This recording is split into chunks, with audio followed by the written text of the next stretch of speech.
Ready to unlock seamless team collaboration within Messagebird? Let's dive straight into adding new users to your Messagebird account. Ensuring secure and controlled access first, log into your Messagebird dashboard once you're in.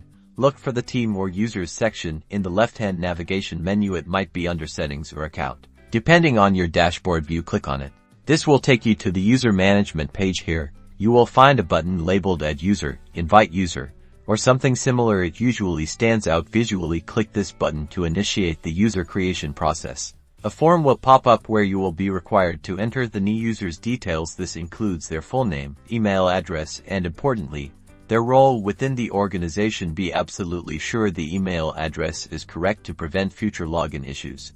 Pay close attention when assigning roles. Messagebird offers different roles with varying levels of access and permissions. For example, an administrator will have full access, while an agent might only be able to handle customer support conversations. Choose the role that best fits the user's responsibilities. Beyond the standard roles, Messagebird often lets you customize permissions further. You might be able to grant specific access to certain channels, numbers, or features. Take some time to review these options and tailor the access to perfectly match the user role. Once you have filled in all the details and assigned the appropriate role and permissions, click the Send Invitation or Create User button. This sends an email invitation to the new user with instructions on how to set up their account and password. And that's it. You have successfully added a new user to your Messagebird account.